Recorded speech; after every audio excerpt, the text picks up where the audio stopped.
Hello everyone. आज के इस क्लास में हम लोग सूरदास के पद को पढ़ेंगे। सूरदास जी के पद को पढ़ने से पहले उनके जीवन परिचय को हम लोग देखेंगे। और सूरदास जी के बारे में जैसा कि कहा जाता है कि वो शुद्ध दैत्यवाद के कवि थे, पुष्टि मार्गीय कवि थे। नहीं, वो पुष्टि मार्गीय भक्ति के अष्टछाप के उत्कृष्ट कवियों में से श्रेष्ठ थे। वात्सल्य के तो विश्व के अद्वितीय कवि थे। बहुत सारी बातें उनके बारे में कही जाती है। मध्यकालीन सद्गुण भक्ति धारा के वो कवि थे। क्या मायने हैं इन सभी शब्दों के? अगर सूरदास के जीवन से हम लोग जोड़ें तो ये सूरदास जी को कितना महत्वपूर्ण बनाते हैं, इन सभी बातों को आज के इस क्लास में हम लोग समझेंगे। लेकिन उससे पहले आपके बुक में जो सूरदास जी के बारे में बातें बताई गई हैं, हम लोग पहले उसे समझते हैं। तो सबसे पहले सूरदास जी के जन्म से संबंधित जो बातें हैं बताई गई हैं। कहा गया है कि सूरदास जी का जो जन्म है वो 1478 को हुई, जो कि एक अनुमानित है। अनुमानित इसलिए क्योंकि कहीं भी इनके जन्म से संबंधित जो तिथि है या वर्ष ऐसा कुछ जिक्र नहीं किया गया है। तो विद्वानों का जैसा मत है उसे ही हम लोग सही मानते हैं और उसे ही हम लोग सही मान करके चलेंगे। आपके एग्जामिनेशन में अगर क्वेश्चंस आए तो आपको इसी आधार पर हल करने हैं जो आपके बुक में दिए गए हैं। अगर इनके निधन की अगर हम लोग बातचीत करें तो 1583 में इनकी मृत्यु हो गई थी। और अगर जन्म की हम लोग बात करें तो दिल्ली के निकट सिही नामक ग्राम में इनका जन्म हुआ था। हालांकि इनके जन्म से संबंधित भी बहुत सारे मतभेद हैं, लेकिन विद्वानों का मानना है कि सिही जो है वो बिल्कुल सही है। वैसे अगर कहा जाए तो बहुत जगह यह भी पढ़ने को मिलता है कि इनका जन्म जो है वो रुनकता नामक गांव में हुआ था। और ये जो रुनकता है ये मथुरा आगरा जो मार्ग है उसके किनारे कहीं स्थित है, गांव है, और वहीं पर इनका जन्म हुआ था। लेकिन आपकी किताब में चूंकि सिही दिया गया है और बहुत सारे विद्वानों का यही सही मत माना जाता है, इसलिए आपको सिही ही याद रखना है और इसे ही अपने एग्जामिनेशन में सही आंसर के रूप में देना है अगर क्वेश्चन पूछा जाए तो। निवास स्थान की अगर हम बात करें तो वज्र क्षेत्र में क्रमशः गौ घाट, वृंदावन और पारशोली ग्राम ये माना जाता है। तो जब इनका जन्म हुआ तो पहले ये मथुरा के गाँव घाट में रहा करते थे और फिर बाद में जो है ये ऐसा माना जाता है कि आगरा के गाँव घाट में आकर के रहने लगे। और वहीं पर इनकी जो मुलाकात इनके शिक्षक नहीं महाप्रभु वल्लभाचार्य जी से हुई थी। तो ये वल्लभाचार्य जी इनके शिक्षक थे, इनके बारे में हम लोग देखेंगे। तो गौ घाट में रहे, फिर वृंदावन और पारशोली ग्राम में जहाँ पर इनकी मृत्यु हुई थी ना, तो पारशोली ग्राम में इनकी मृत्यु हुई थी। अगर इनकी शिक्षा की अगर हम लोग बात करें तो प्रसाध्य द्वारा ज्ञान अर्जन कहा गया है। दैट मीन्स कि इन्होंने जो है खुद ही मेहनत करके परिश्रम करके अपने ज्ञान को अर्जित किया है। और काव्य रचना एवं संगीत की विशद ज्ञान एवं अभ्यास इन्होंने खुद किया। और विशाल लोक ज्ञान, ये सारा कुछ लोक ज्ञान मतलब सांसारिक जो अनुभव होते हैं उन सभी चीज़ों को इन्होंने स्वसाध्य के द्वारा ही प्राप्त किया। अगर हम लोग बातचीत करें इनकी अभिरुचि के बारे में, यानी कि जो इन्हें पसंद था, तो पर्यटन करना, सत्संग करना, कृष्ण भक्ति और वैराग्य, ये सारी जो है इनकी पसंदीदा कार्य थे। अगर दीक्षा गुरु की बात करें तो महाप्रभु वल्लभाचार्य जी जो थे वो इनके गुरु थे और इसके बारे में तो किसी भी विद्वान का कोई मतभेद नहीं है। और इन्होंने शुद्ध दैत्यवाद, पुष्टि मार्ग की भक्ति साधना के प्रवर्तक प्रसिद्ध दार्शनिक आचार्य एवं संत माना जाता है वल्लभाचार्य जी को। ठीक है, तो ये वल्लभाचार्य जी की खूबी है कि वो शुद्ध दैत्यवाद, पुष्टि मार्ग के भक्ति साधना के प्रवर्तक प्रसिद्ध दार्शनिक आचार्य एवं वो संत थे। इसके बारे में हम लोग अभी आगे डिस्कशन करेंगे, लेकिन फिलहाल जो अभी बातें यहाँ दी गई हैं उन्हीं को हम लोग समझते हैं। दीक्षा काल यानी कब से कब तक इन्होंने पढ़ाई की, तो 1509 से लेकर के 10 ये अनुमानित है। और आगे देखें इनके बारे में जो कुछ बातें कही गई हैं विशेष में दर्शाई गई हैं, यानी कि इनके जीवन से संबंधित बातें जो है वह विशेष में बताई गई है। क्या है जरा गौर कीजिएगा। जन्म से अंधे अथवा बड़े होने पर दोनों आंखें जाती रही, ये किसी को नहीं पता है। ये कहीं बातें लिखी नहीं गई है। बहुत सारे जो विद्वान हैं उनका इस बात पर जो है वो मतभेद है कि वो अंधे थे। क्यों ऐसा कहा जाता है? तो इस बात को जरा हम लोग समझते हैं, आखिर क्यों ऐसा कहा जाता है कि ये जो थे जन्म से अंधे थे या नहीं थे। जरा बातों पर गौर कीजिए। बहुत सारे विद्वानों का ऐसा कहना है कि जिस तरह की रचना इन्होंने की है, जिस तरह की बातों को इन्होंने अपने रचनाओं में दर्शाया है, वैसा कोई अंधा व्यक्ति कर ही नहीं सकता। ये कहना है किसका? तो बहुत सारे विद्वानों का। मतलब वास्तव जैसे ये अंधे होकर भी इन्हें कलर का, मतलब रंग का जो है जिस तरह की अनुभूति थी, नहीं, इन्होंने बांस के रंग, फूलों के रंग, इन सभी चीज़ों के बारे में अपनी रचनाओं में जो है वो जिक्र किया है। तो कोई भी विद्वान यह मानता है कि कोई भी व्यक्ति जो अंधा हो उसे इतनी सटीक और अच्छी तरह से पहचान कैसे होगी ना, ये बड़ी अजीब बात लगती है। तो इसलिए बहुत सारे विद्वानों का ऐसा मानना है कि जो सूरदास जी थे वास्तव में वो अंधे नहीं थे। ठीक है, हालांकि बात जो भी हो, लेकिन इस पर मतभेद अभी भी है। आगे देखें। मृदुल, विनम्र, निर्भिमान नहीं, और भावुक और अंतर्मुखी स्वभाव से विरक्त महात्मा, ये सारे इनके गुण हैं ना। मृदुल मतलब बहुत अच्छे, मतलब सुर में ये बोला करते थे, बातचीत किया करते थे ना। विनम्र थे, निर्भिमानी थे, अभिमान नहीं दर्शाते थे, बड़े ही भावुक थे। दुख वगैरह बताने पर जो है ये बड़े दुखी हो जाते थे। नहीं, अंतर्मुखी मतलब अपने आप में ही ज़्यादा ये व्यस्त रहते थे, बाहरी लोगों से ज़्यादा ये बातचीत नहीं करते थे ना। तो अंतर्मुखी स्वभाव के विरक्त महात्मा थे। ठीक, कृतियाँ की बात करें तो प्रमुख रूप से इनका सुरसागर, साहित्य लहरी, राधाशकेली, उसके बाद सुरसा रावली, ये सारा कुछ जो है इनके द्वारा लिखा गया है। लेकिन इन सभी में याद रखिएगा, सुरसागर जो है ये माना जाता है कि इनकी सबसे महान रचना है।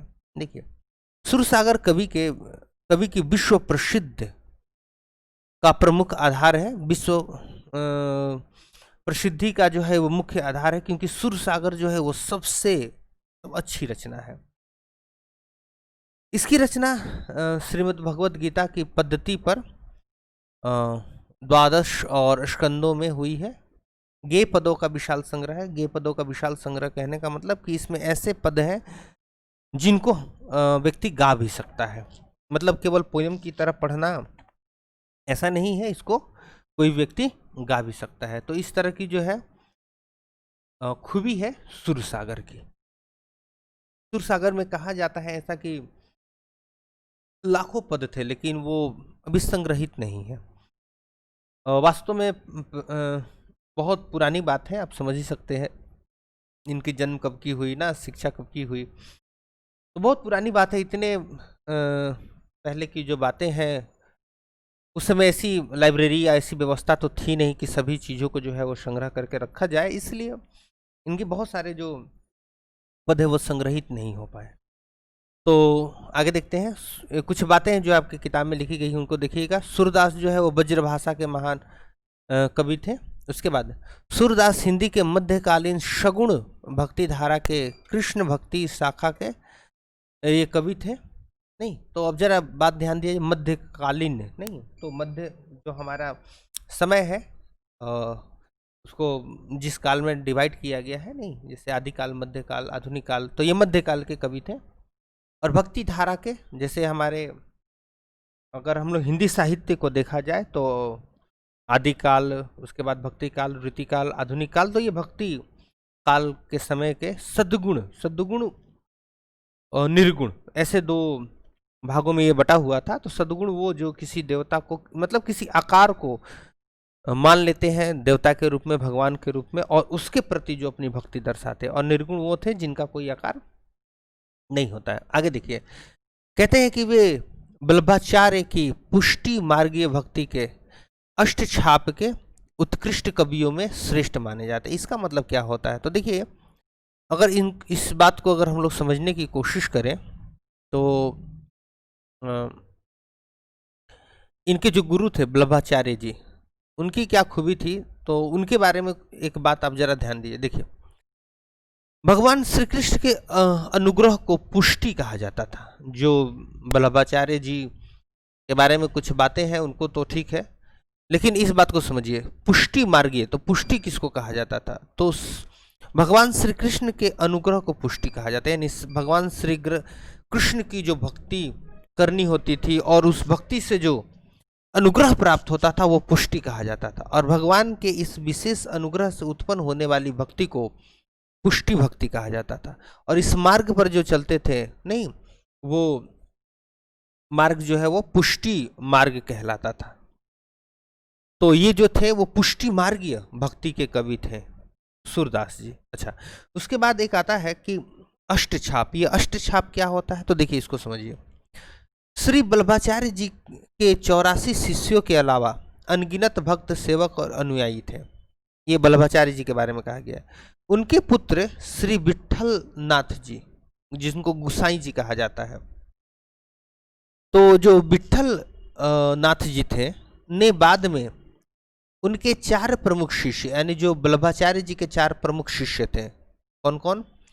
भक्त सूरदास, कृष्णदास, परमानंद दास और कुंभन दास, ये 4, तथा अपने स्वयं के 4 शिष्य, यानी कि जो विट्ठल जी के 4 शिष्य थे, नंददास,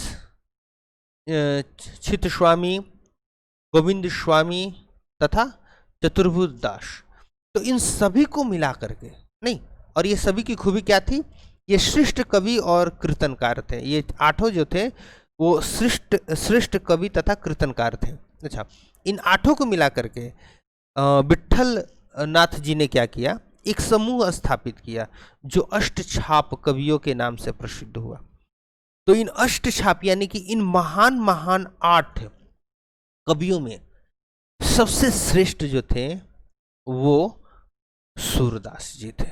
तो सूरदास जी कितने महान थे समझ सकते हैं। यानी कि जितने भी इनके शिष्य थे उन सभी शिष्यों में सबसे महान सूरदास जी थे। इसीलिए इनको कहा जाता है कि ये पुष्टि मार्गीय भक्ति के अष्टछाप के उत्कृष्ट कवियों में भी ये श्रेष्ठ थे। ठीक है, ये सारी बातें जो है ये सूरदास जी के बारे में कही जाती है। अगर आगे कुछ और हम बातें देखें तो देखा जाए, सूरदास जी के जो काव्य थे उनके 3 प्रमुख विषय थे, विनय भक्ति, वात्सल्य और प्रेम श्रृंगार। तो इसमें से तो आप लोग विनय भक्ति समझ ही सकते हैं, प्रेम श्रृंगार समझ ही सकते हैं। वात्सल्य की अगर बात करें तो इस छोटी सी तस्वीर को आप लोग देखिए। अगर इस तस्वीर को आप लोग देखेंगे तो इसमें देखिएगा कि यशोदा माँ और जो कृष्ण भगवान है इनके बीच एक माँ पुत्र का जो है प्रेम दर्शाया जा रहा है इस तस्वीर में।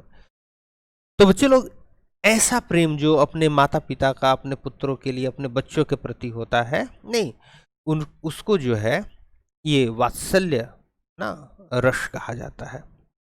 यानी कि वात्सल्य रस पर आधारित जितनी भी कविताएं लिखी जाती हैं उसमें बच्चों की जो नटखटपन होते हैं, माँ पिता का उनके प्रति जो प्रेम होता है, उन सभी चीज़ों को दर्शाया जाता है। तो इन्होंने श्री कृष्ण की जो अपनी कविताओं में वर्णन किया है जिस प्रकार से, वो वात्सल्य रस को बहुत ज़्यादा दर्शाता है। और आगे ये भी कहा गया है कि वात्सल्य रस के तो ये विश्व के अद्वितीय कवि, मतलब ऐसा अभी तक कोई कवि नहीं आया है। नहीं, कहते हैं इस धरातल पर उनसे तुलना के लिए संसार में कोई कवि नहीं दिखाई पड़ता। इतने महान कवि थे ये वात्सल्य के। ठीक है, तो ये बड़ी इंपॉर्टेंट बात है जो आपको जाननी चाहिए। आगे देखिए इनकी कविताओं की और क्या खूबी है।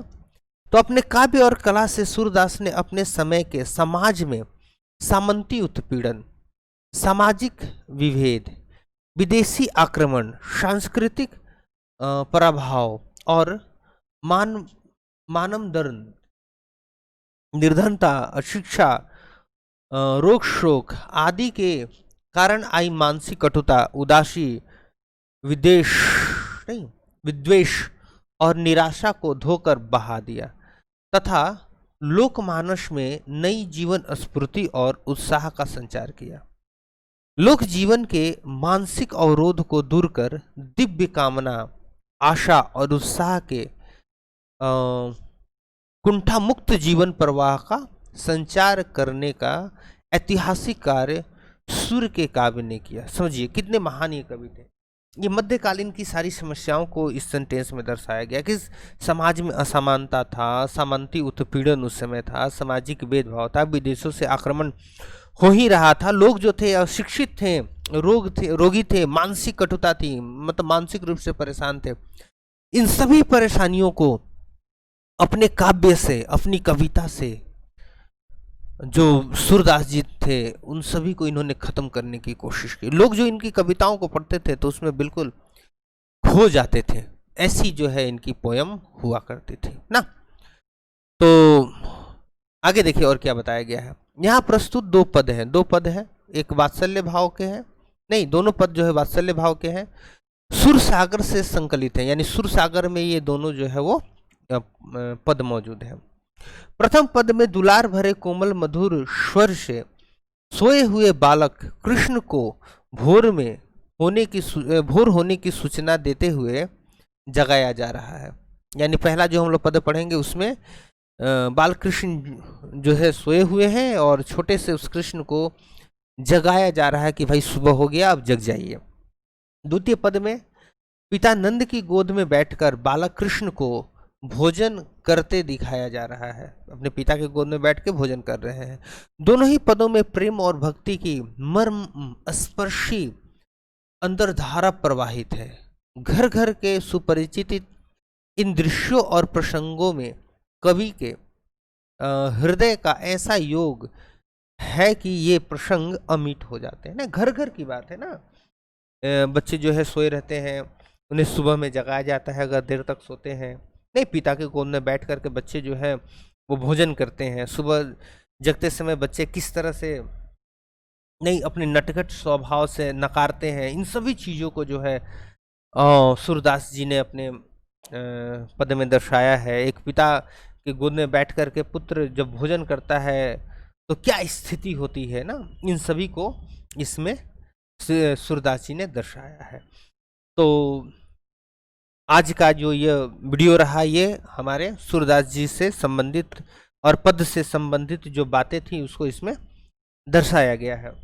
नेक्स्ट जो वीडियो होगा उसमें हम लोग सूरदास जी के जो पद हैं उन पद को हम लोग पढ़ेंगे, एक एक शब्द को जानेंगे और समझने की कोशिश करेंगे। ठीक है, तो आज के लिए इतना ही रहने दिया जाए। नेक्स्ट क्लास में हम लोग मिलेंगे, पढ़ते रहें, समझते रहें।